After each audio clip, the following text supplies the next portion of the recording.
એક જંગલમાં એક શક્તિશાળી સિંહ રહેતો હતો. એક દિવસ તે ઝાડ નીચે ઊંઘી રહ્યો હતો. ત્યારે એક નાનો ઉંદર રમતો રમતો તેના શરીર પર ચડી ગયો. સિંહ ઊંઘમાંથી જાગ્યો અને ઉંદર ઉપર ગુસ્સે થઈ ગયો. ઉંદર ડરી ગયો અને વિનંતી કરી, મહારાજ, મને માફ કરો. ક્યારેક હું પણ તમારી મદદ કરીશ. સિંહ હસ્યો. તું નાનો ઉંદર મારી શું મદદ કરશે?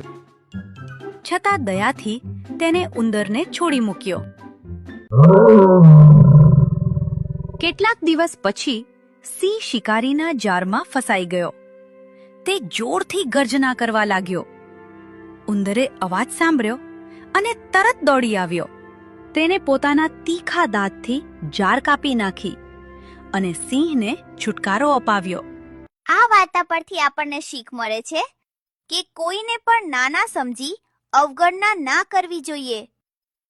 દરેક વ્યક્તિમાં કોઈ ખાસ શક્તિ છુપાયેલી હોય છે.